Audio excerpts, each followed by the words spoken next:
Hi, I'm Yaakov Katz, and welcome to another episode of the Jewish People's Podcast by JPPI. It's March 9th, day 10 of Israel and America's war against Iran and the Islamic Republic. And my guest today is retired Lieutenant Colonel Peter Lerner, one of Israel's most experienced communications strategists. Many listeners and viewers will remember Peter from his years as head of the IDF's international communications team, where he was often the face explaining Israel's military operations around the world. But Peter didn't just shape the message from the sidelines during the current war. He returned to uniform, serving hundreds of days since October 7th in the reserves, and giving him a rare perspective from both inside the system and outside, how the communications apparatus works, and he tries to explain it to us today. Nowadays, he serves as the Director General of the Histadrut International Division, that's Israel's big labor federation, and he continues to engage from there with global audiences on issues affecting Israel and the wider region. In my conversation with Peter, we take a hard look at Israel's communications strategy during this war. Why do we seem so often hesitant to communicate compared to what we're seeing in the United States? No press conferences here, no interviews by our political leaders or military leaders. Why do we rarely see those kind of regular briefings that have become the standard in Washington during this war? And what impact does that vacuum have on the global narrative for Israel in explaining why this war is happening now and for what purpose? We also talk about how misinformation spreads today in ways that would have been unimaginable just a few years ago. There's been manipulated footage and AI-generated videos, video game videos that have made their way and seeped into the mainstream media in Israel. And perhaps most importantly, we ask a deeper question. What are the questions that the media should actually be asking right now about this war, about the strategy for Israel, and the broader regional implications? So this is a conversation about messaging, media, strategy, and the battlefield of information and perception. Stay with me. Peter, it's great to have you back on the podcast, and there's a lot to talk about, so I've been looking forward to this conversation with you, kind of looking at the comms strategy that we see here in Israel. We definitely see a very impressive one in the United States, but I want to start with you with something maybe a little more comic, but also telling, in my view, of the Israeli media and the way they've been covering this war, but I guess this iteration of the bigger war, but all of the little wars that have been going on here over the last 2.5 years. So last night, Channel 12, most watched TV station in Israel, Nir Dvori, we both know the man, friendly, I don't have anything bad to say about him, except that last night, he innocently showed this cool footage, what seemed like cool footage, of a B-2 bomber flying over Iran. It was like footage that was taken from above, so showing kind of the top of the B-2 bomber. Very cool at night vision goggles or whatever it looked like. Somehow this video was being made. And then it turned down, and he spoke about how it was the Americans who put it out, and it's a really cool video, and look at how they're flying, and you got the Hornets, the F-18s that are flying next to it, et cetera, et cetera.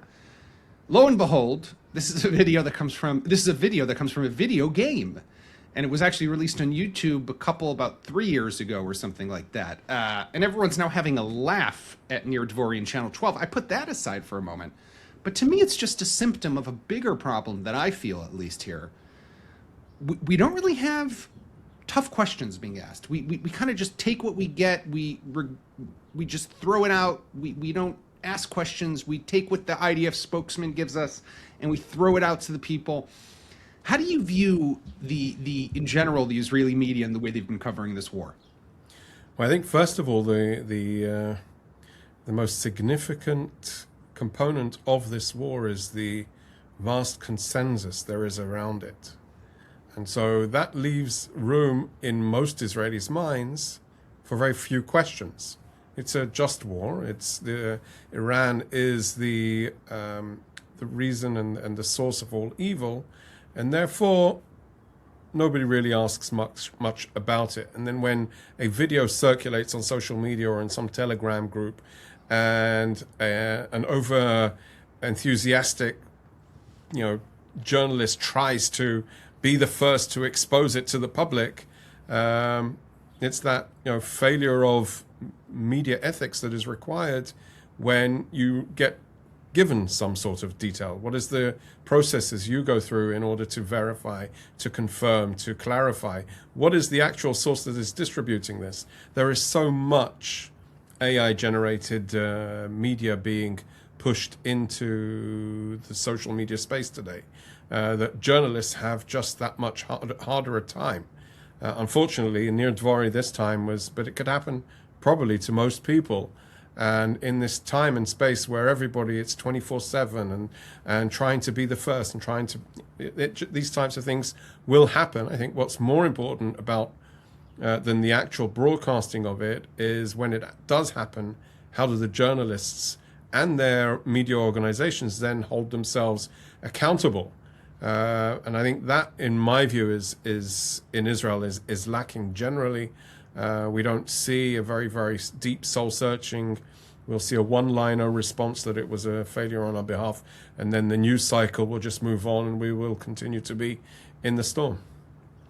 No, and I totally agree with you that this could really happen to a lot of people, especially with so much of the fake generated AI created whatever media that's being circulated around. But to me, it ties into a bigger issue, which is that we here in Israel and the Israeli media have gotten used to a culture of where we don't have access really to the decision makers. We don't get to ask questions. We don't have press conferences. It's interesting, right? I mean, that's kind of like something that's passé. And we've kind of gotten used to it over the last 2.5 years, as if this is reality. But I feel like in this war, for the first time, or in this iteration of the bigger war, I keep on reminding myself this is one big war, but we're seeing the Americans and the way they're managing their communications, and there's almost daily press conferences that the Americans do, whether it's Pete Hegseth or interviews. Right. So exactly, it's either press conferences or interviews. The president interviews all the time. Just last night gave an interview to colleagues of ours over at the Times of Israel. He's doing interviews on the phone with all the media. He's doing these press gaggles, as they call them, on Air Force One. Hegseth is doing press conferences either with the chairman of the Joint Chiefs or with the commander of CENTCOM. In Israel, absolutely nothing. I think that actually, Yaakov, I think that's a very interesting issue. I think there are a couple of reasons behind it. First of all, the underlying reason is Israel's political culture is not be all transparent and accountability towards the public. We'll tell the public what they need. They need to say amen.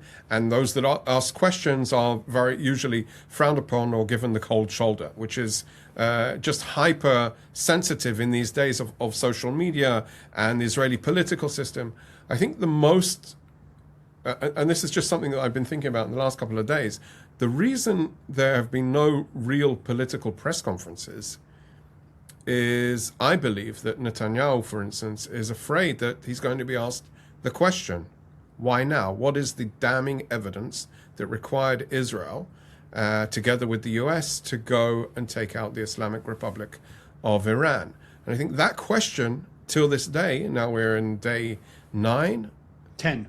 Day 10? Sleepless nights.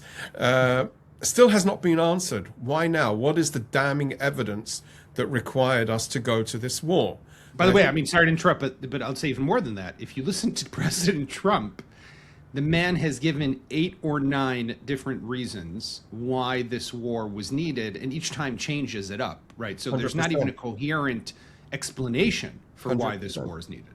100%. So I think, why would you put yourself in a situation, if you're Netanyahu or anybody around that, for example, for the defense minister, or although the defense minister did do some interviews over the weekend, Israel Katz, but even the IDF chief of staff and the IDF spokesperson, you have not seen a real press conference. You've not seen these questions, and I think that is the questioning, the looming questioning that is causing this huge shadow over the entire operation that has not been answered, and people don't want to be, if we can get away with conduct.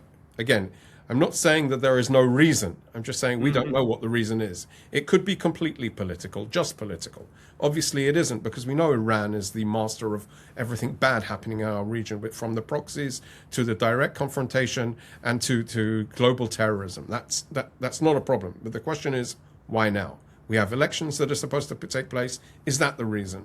Is that the reason? Is the friendly ear in the White House the reason? What is it for Israel? And I think these are the questions that will be asked. They'll be asked along the way. At the moment, it's much easier to put out very, very controlled media through social media, through distribution that puts out a press statement, that puts out some sort of a few minutes of questions that sometimes are fed into the system, and they seem like legit questions, which probably they are, but it's just very, very, very controlled. And I think if you ask me what is the good, the bad, and the ugly about this operation, I actually think that the system in itself has been operating in a much more controlled, more segmented, even more operationally integrated manner in this war. It may be because of lessons learned from the last 2 years. We still don't have a system. There's no public information directorate manager. But we do see I would say the conductor being the United States, dictating the tone, dictating the terms, and Israel being a support effort to that, and being very, very cautious. Another good thing that I've noted in this is we've not had the blabbermouth politicians. Yeah, but I wonder, so I'm thinking about that as you're saying that, and you're right, we have much more controlled and disciplined messaging, right? You don't have the politicians who are going around saying crazy things like we had. I saw one minister walking down, going for a walk one morning here in my neighborhood, and Amichai Eliyahu, and I was reminded how it was, and listen, ministers deserve to be able to take a walk also in the morning. I got no problems with it, right? All good. And I even said to him, good morning and good luck, and thank you to the government for what you've done, because I do definitely support what's happening. But he's the guy who said we should drop a nuclear weapon on Gaza back in the beginning of the war. So you're not having these stupid comments that are made by people. And I think, Peter, connected to the other thing that you said, it might have to do with the fact that we understand that anything we could say will undermine, right? And it could be that the prime minister has really stressed this to his ministers. Don't talk about this war. Let Donald Trump run the show. And by the way, Netanyahu also. For that reason, this is a guy who loves credit, who loves to run after credit and take the credit. He's being very quiet. He's not giving any interviews even to the supportive media, Channel 14 and others, Israel Hayom, or he only gave that one Fox News interview to Sean Hannity, which was just about Donald Trump and making sure that everybody knows that Trump is the one who made the decisions. I didn't drag Trump in. This is all Donald Trump's show. And I think that might be the strategy behind it. If so, I'm very happy with it. But I want to ask you something else that touches upon what you said, which is that I wonder if it's also that, you mentioned that people who say something about the war or ask these questions that you just raised, right? If you did that, people would frown at you. They'd be like, "Oh God, Peter, you're a crazy lefty. You're anti-war. It's just because you don't like Netanyahu." I'm not saying that specifically about you. I'm saying that about what I hear about me. If I ask a question, I went on Channel 14 this morning, and I was asked about what do I think the American strategy is, and I said, "Listen, I don't know what the American strategy is, and I just think we have to be prepared that this war could end very quickly, just like it started." And that's because when Donald Trump decides it's over, it is over. And they're arguing with me, but they're saying this and they're doing this. And I said, no, 100%. But we know this president and we understand the unpredictability. And that kind of explains this. But in America, you have a culture of accountability. You have this inquisitive culture. In Israel, we don't really have that. And that's how, like, Dover Tzahal, the IDF spokesperson, right, used to work there, Effie Defrin, goes into some sterile studio and is asked questions from one of his soldiers who got sent a few questions on WhatsApp from reporters. There's no follow-up. There's no challenge. This is a press conference in Israel. I mean, explain this to me. And he's the only one doing it. And he's the only one doing it. Right, so exactly. You have to give that credit. I think, no, listen. But why culturally do Israelis accept this reality? I think, that it has a lot to do with the fact that for 80 years now, we've been living under this consistent threat. And so we do rely a lot on what the defense establishment is saying to us. I'd say even more, every son and daughter, and we all serve. So we're all part of this tradition. We know the good, the bad, and the ugly of the institutions, but we do depend on them. I think that was the biggest letdown on October 7th, where we depended on them, and they failed us. And that I think is so. The pushing and the questioning. If you ask any tough questions today of the government or of the military, then people say you're opposed. And I would say no. That is the strength of Israel's democracy. That is exactly why we need tough questions. And we do have some good journalists that are willing to put those questions on the table. And I think that they need to be celebrated, and we need to safeguard that in our democracy. I do think, though, that if we go back to the communications question of what's been lacking, in my view, I think the coherent strategy Endgame is still lacking, and it was very much reminded me of what's the Endgame for Gaza. It's that same question. Okay, so there is so many people giving different ideas about the potential of regime change, or the need for Israeli politicians to explain to US media why it's important that the US go to war against Iran. Why is that an Israeli politician's role? I mean, we saw from Effie Defrin himself speaking on CBS through to the president and to Benny Gantz, who has no role, but he felt the need to explain, they have their own politicians, let them explain why America is in war. The IDF definitely doesn't need to relate that. The military is subordinate to the government, to the government of Israel. We'll do what the government tells us to. So I think that when I look at what needs to be, or what could be stronger, is that understanding that our elected officials need to have coherent messages that relate also to skeptics, not only supporters. And that, I think, is sometimes when we are watching, especially in this environment, and in Israel, the vast majority of Israelis are supportive of the war effort against Iran, precisely because of those reasons. There are still skeptics here and still skeptics around the world, and the skepticism relates to that question: why now?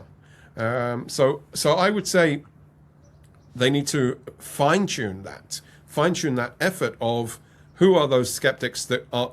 If you look at the UK, France, and on a different tone, Germany, look at the difference in messaging between those different governments and how they're relating. Now, France and the UK do not see Iran as a friend, but the way the messaging has been around it from the US and the memes around it in Israel, of Prime Minister Netanyahu calling Macron up asking for help, and Macron says, I'm not going to help you, and he says, show them how to surrender. It goes to show that the messaging is only attuned to strong supporters. I think that on the international stage, the lacking or the inability to bridge those differences undermined this war in a way which was not necessary. I think that there was definitely a way to get the UK, the French, in concert with us, not necessarily supporting militarily, but diplomatically engaging on this issue, because everybody understands that Iran is a nefarious player in this, and they need to be, and the situation needs to change. It needs.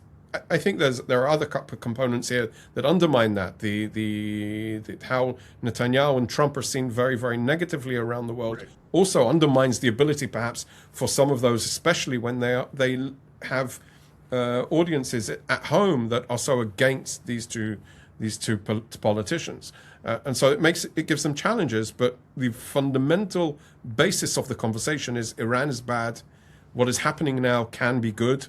This is how we can contribute to make it better. I just want to say something, because I think this is, again, important. This conversation, Peter, is something that you find, I'm enjoying it a lot, because it carries with it nuance and complexity. And in today's world, those are very dangerous terms, right? And somebody will be listening to this and they will hear you and I, and they will say to themselves, oh God, these people, they're just anti-Bibi, they're anti-war, they're against it. And I really want to just stress the point that, no, I think this war is, and I said this to my kids over Shabbat lunch just the other day. In my view, we're living in historic times, and they should pause for a moment and just take potentially that in. good, potentially bad.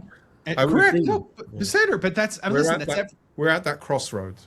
No, and I totally agree, and that's why these questions that are being raised are so crucial, because if we don't challenge leadership and we don't demand that of them, this is what's going to happen. I said this to a right-wing person, very pro-Netanyahu. I said, the war in Gaza, right? We were promised a decisive victory, complete victory, whatever, total victory, whatever it was called, nitzachon muchlat in Hebrew. And what do we have in reality? 47% of Gaza controlled by Hamas. Hamas has reconstituted its ranks. It's now back to 40,000 people. They all got their AK-47s, if not more. We've all kind of forgotten about Gaza, but that's the total victory. So maybe had we pushed a little harder, maybe had we asked him a few more questions and not accepted the, pardon my language, but the bullshit of a total victory, we wouldn't have gotten ourselves into a situation that this is the farthest thing from a total victory in Gaza. Now, therefore, with Iran, it is important to ask these questions. And unfortunately in Israel, you just don't have those questions being asked. In America, you do. And you know, yeah, there's the anti-Trump derangement issues that some people suffer from in America, and they can't see beyond that, and that's a separate issue. But I do feel that we're lacking some of that inquisitive toughness here. I want to ask you another question, though, Peter. Turning for a moment to some of the social media, and you have a lot of experience. I was going to say, let's talk about the ugly now.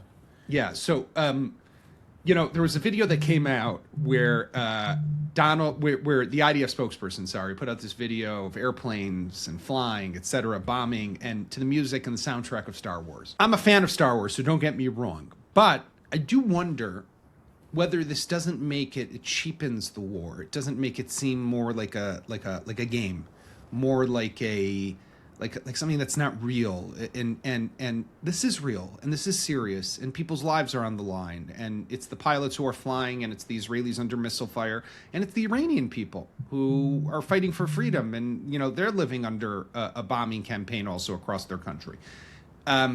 What's your take? Now, I kind of wrote something about this, and someone said, no, you're misunderstand. You're old school. You're old fashioned. This is the new world. TikTok, we got to get to millions, blah, blah, blah. Tell me your take on this. So first of all, it does relate also to the statements about total victory, this maximalist rhetoric that energizes supporters but alienates the fence sitters.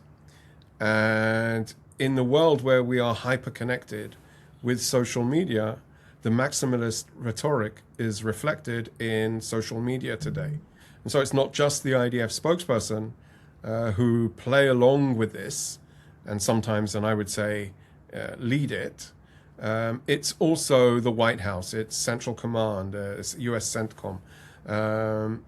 This gamification or over-gamification has become the new norm. These are the times we live in, and I'm afraid we are old school, and I would say definitely war has to be dignified in as much We're as... old and old school, Peter. So speak for yourself, man. War has to be dignified in as much as it is undignified. And that, I think, is why you feel very uncomfortable when you see this gamification. I can tell you from my experience, okay?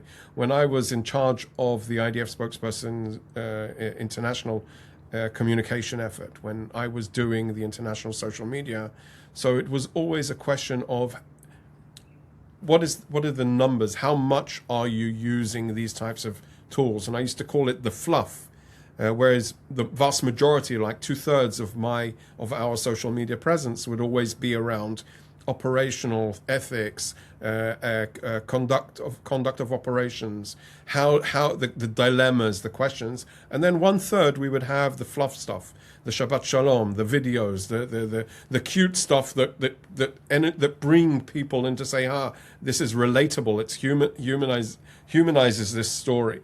I think, though, that it's been flipped around. I think the serious stuff, there is almost no place on social media now for serious stuff. Think about yourself, how you scroll social media, Yakov. And I think that it's how we are evolving. There is a room for it. We need to understand it. It can make us feel uncomfortable, but we also need to realize that audience, the audience that is on there, relates to this kind of stuff. I still think, but I don't. I think we need to be cautious at not trying to convince or bring people in with this maximalist rhetoric that we are good and great and awesome, and as if there is no failures, because then when people follow you for some time, they have this rude awakening that this is all, as you said it, bullshit. So I think that when we look at the utilization of social media, it is there for institutions to encourage people, to bring them in, to make it relatable, to make it sometimes fun.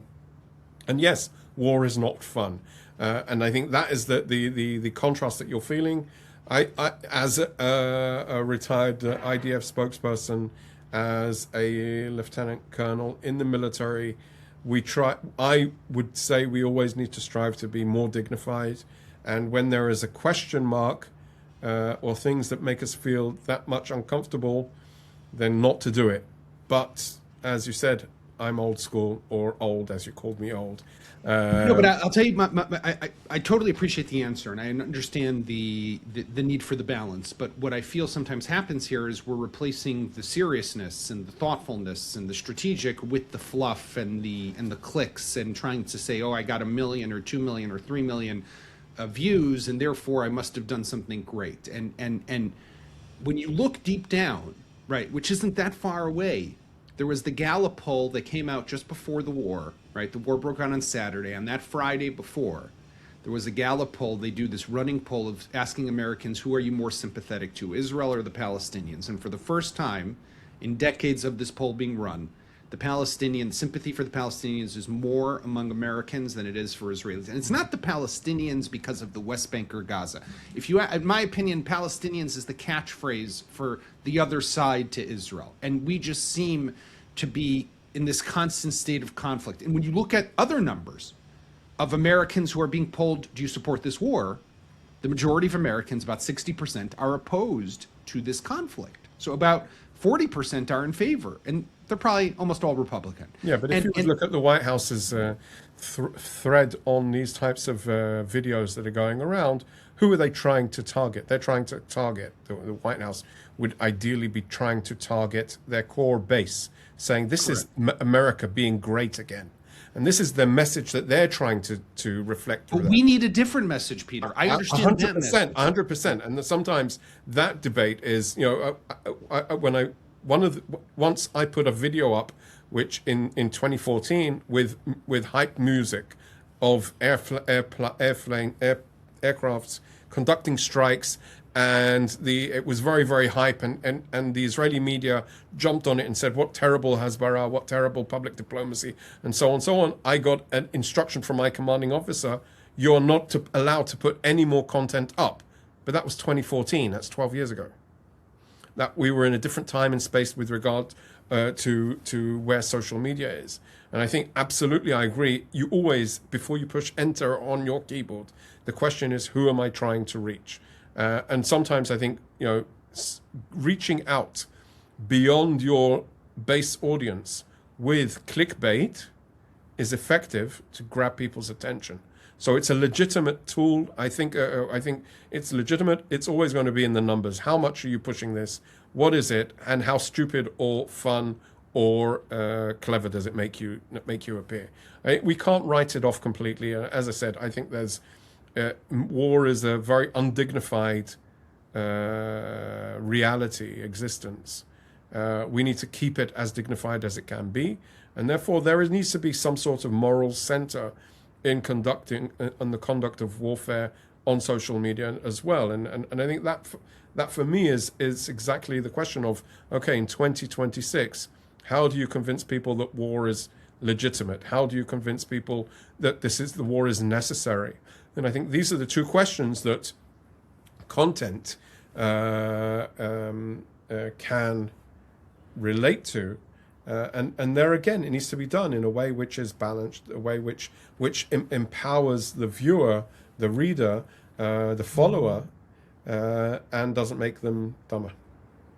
Peter, before I let you go, when you look at the bigger picture for a moment, are you optimistic for the future?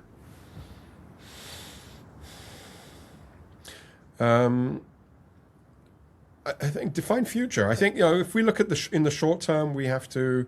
There is still a lot that needs to be fixed in Israel to make our future better, more secure, more democratic, in peace with our neighbors. So I'd say there's a lot more that needs to be done. But in the long term, absolutely, I'm optimistic. I'm born an optimist. I think that when you think about what Israel has achieved in the last almost 80 years now, it's magnificent. And when we look at the next 80 years, we need the leadership that can deliver that again. A leadership that is pragmatic, a leadership that embraces the differences within our society, a leadership that elevates the Israeli Arab community. So that they feel part of the existence of Israel and don't feel sidelined. Yesterday was International Women's Day.